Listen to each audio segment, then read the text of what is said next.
পলক দিতে যতটুকু পরিমাণ সময় লাগে এই পুলসিরাতের পথ পার হইতে ততটুকু সময় তাদের লাগবে না। মানুষগুলা টেনশনে করে থাকে আমল নামা মানুষের আমল নামা কোন হাতে আসবে। মিজানের পাল্লার কিনারে মানুষগুলা হাজির হয়ে যাইবে। মিজানের পাল্লায় যখন ওজন করা হবে, মিজানের পাল্লা হালকা হয় নাকি মিজানের পাল্লা ভারী হয়ে যায়। এই জন্য টেনশনে মানুষগুলো বেশি হয়ে যাইবে। মানুষগুলা টেনশনে পড়িয়া থাকবে। মানুষগুলা হাউমাউ করে কামনা শুরু করে দেবে, কিভাবে মিজানের পাল্লায় ওজন করা হবে। বেনামাজিগুলা যখন নেকের পাল্লায় ওজন করা হবে, নেকের পাল্লা হালকা হয়ে যাইবে আর গুনার পাল্লা ভারী হয়ে যাইবে। এই টেনশনে মানুষগুলা বেশি হয়ে যাইবে। আর নামাজ কি হবে, তাদের নেকির পাল্লা ভারী হয়ে যাইবে আর গুনার পাল্লা হালকা হয়ে যাইবে। মানুষগুলা আমল নামার জন্য বেহুশ থাকবে, বেদিক হয়ে যাইবে কোন হাতে আমল নামা আসে।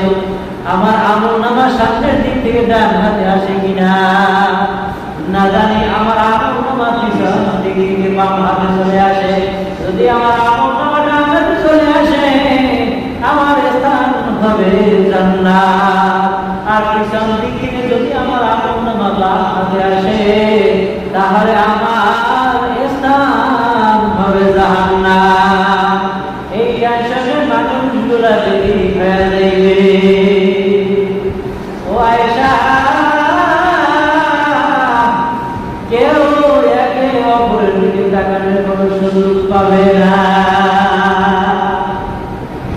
যখন মিজানের পাল্লার হিসাব নিকাশগুলো হয়ে যাইবে, পুলসিরাতের পথ পার হয়ে যাইবে, এই সমস্ত হিসাব নিকাশগুলো কমপ্লিট করার পর মানুষগুলা দৌড়ে যাইবে জাহান্নাম যখন ঘোষণা হয়ে যাইবে। মানুষগুলা জাহান্নামে যখন নির্ধারিত করা হবে, আল্লাহ পাক রব্বুল আলামিন যখন জাহান্নাম ঘোষণা দিয়ে দেবে, মানুষগুলা দৌড়াইবে জাহান্নাম তাদেরকে তাড়া করা শুরু করে দিবে। জাহান্নাম যখন পূর্ব দিক থেকে দৌড়ানো শুরু করবে, মানুষগুলা দৌড়াইয়ে দৌড়াইয়ে পূর্ব প্রান্তরে রইবে।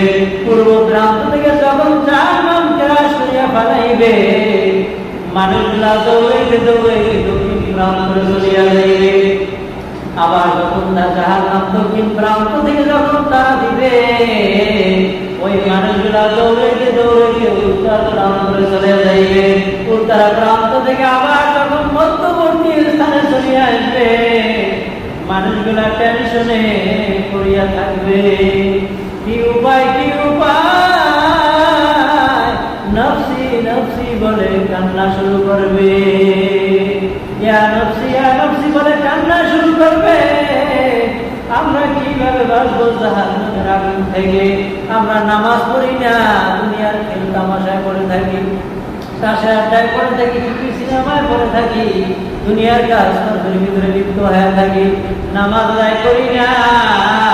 ওই জাহান্নাম কেমন নির্ধারিত করা হবে, ওই কিয়ামতের ময়দানে যখন জাহান্নাম নির্ধারিত করা হবে, আপনার আমার কেমন পরিস্থিতি হবে একটুখানি চিন্তা ভাবনা করিয়া তারপরে ওই মাওলার অন্ধকার কবরের দিকে রওনা করিয়ে মানুষগুলা টেনশনে পড়িয়া আমাদের নবী আদম আলাইহিস সালাতু ওয়াস সালাম জাতি পিতা আদম আলাইহিস সালাতু ওয়াস সালামের কাছে দৌড়াইয়া ডাকিয়া আমাদের জাহান্নাম নির্ধারিত করা হয়ে গেছে। ও আদম, আমাদেরকে বাঁচা, আমাদেরকে ওই জাহান্নামের আগুন থেকে বাঁচা। আদম আলাইহিস সালাতু ওয়াস সালাম বলবে, সোকান সোকান, দূর হয়ে যাও, দূর হয়ে যাও, আমি বাঁচাইতে পারবো না। আল্লাহ পাক রব্বুল আলামিন আমার সাথে কেমন আচরণ করবে আমি নিজেই জানি না। সোকান, দূর হয়ে যাও, দূর হয়ে যাও। আদম নবী সুপারিশ করবে না। আদম আলাইহিস সালাতু ওয়াস সালাম থেকে বলবে, শোনো শোনো, আমার দ্বারা সম্ভব না, কারণ আমি জাহান্নামের ভিতরে ভিতরে যখন আমার জান্নাতের ভিতরে আমি যখন ছিলাম একটা ভুল করি আমি গন্তব্য খাইয়া ফেলাইছিলাম। আল্লাহ পাক রব্বুল আলামিন আমার সাথে কেমন আচরণ করবে আমি নিজেই জানি না, বরং তোমরা দৌড়ে যাও আল্লাহর পয়গম্বর মুসা আলাইহিস সালামের কাছে চলিয়া যাও। মানুষগুলা দৌড়াইতে দৌড়াইতে পয়গম্বর মুসা আলাইহিস সালামের কাছে যাইবে। ও পয়গম্বর মুসা, আল্লাহ রব্বুল আলামিন রাগান্বিত হইয়া আমাদের জাহান্নামের ঘোষণা দিয়ে দিয়েছে। ও মুসা, আমাদেরকে জাহান্নামের আগুন থেকে বাঁচা। মুসা বলবে না, আমি পারবো না, সোগান দূর হয়ে যাওয়া আমার দ্বারা সম্ভব না। আল্লাহ পাক রব্বুল আলামিন আমার সঙ্গে কেমন আচরণ করবে আমি পয়গম্বর মুসা জানি না। আমি রাগের মাথায় এক ব্যক্তিকে একটা থাপড় মারলাম, একটা সুপার দেওয়ার কারণে ওই ব্যক্তি জায়গায় মারা যায়, আমি বলতে পারলাম না। আমি বুঝতেও পারি নাই যে একটা থাপড়ে মানুষ মারা যাইবে। আল্লাহ পাক রব্বুল আলামিন আমার সঙ্গে কেমন আচরণ করবে আমি পয়গম্বর মুসা জানি না। আল্লাহ আল্লাহ কেমন বারক নাম হয়, আল্লাহ আল্লাহ মোমেনু কাম হয়। পয়গম্বর মুসা বলবে না, না আমি পারবো না, তোমরা চলিয়া যাও ইব্রাহিম আলাইহিস সালামের কাছে। মানুষগুলা দৌড়াইতে দৌড়াইতে ইব্রাহিম আলাইহিস সালামের কাছে চলিয়া যাইবে। ইব্রাহিম আলাইহিস সালাম বলবে আমি পারবো না, যাও যাও দূর হয়ে যাও, আমার দ্বারা সম্ভব না, আমি নিজের চিন্তাই বেদি। বরং তোমরা দৌড়াইয়া যাও, একজন পয়গম্বর আছে যার নাম হযরত ঈসা আলাইহিস সালাম। মানুষগুলা দৌড়াইয়া দৌড়াইয়া পয়গম্বর ঈসা আলাইহিস সালামের কাছে যাইবে। বলবো, ও পয়গম্বর ঈসা, আপনি আমাদেরকে জাহান্নামের আগুন থেকে বাঁচান। আল্লাহ পাক রব্বুল আলামিন জাহান্নাম ঘোষণা দিয়ে দিয়েছে, জাহান্নাম নির্ধারিত হয়ে গেছে। এই জাহান্নাম ছাড়া আমাদের আর কোনো উপায় নাই। ও পয়গম্বর ঈসা, আমাদেরকে ওই জাহান্নামের আগুন থেকে বাঁচান। ঈসা আলাইহিস সালাম বলবে না, না আমি পারবো না, আমাকে আমাকে বনি ইসরাইলের লোকেরা আমাদেরকে আল্লাহর সন্তান বলে আখ্যায়িত করেছে। আল্লাহ পাক রব্বুল আলামিন আমার সঙ্গে কেমন আচরণ করবে আমি নিজেই জানি না। আমি নাকি আল্লাহর সন্তান, আল্লাহ পাক রব্বুল আলামিন আমার সঙ্গে কেমন আচরণ করবে আমি নিজেই জানি না।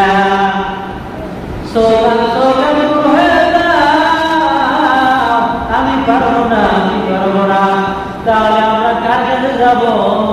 একজন পয়গম্বর আছে, যদি তিনি পারে, যার নাম হলো জনাবে মুহাম্মদুর রাসূলুল্লাহ সাল্লাল্লাহু আলাইহি ওয়াসাল্লামের নিকট চলিয়া যাও। পয়গম্বর আল্লাহর হাবিব জনাবে মুহাম্মদুর রাসূলুল্লাহ সাল্লাল্লাহু আলাইহি ওয়াসাল্লাম জাহান্নামের দরজার কিনারায় সিজদারত অবস্থায় পড়ে আছে আর বলতেছে, ইয়া হাবিব উম্মতি, ইয়া হাবিব উম্মতি বলে কাঁদতেছে।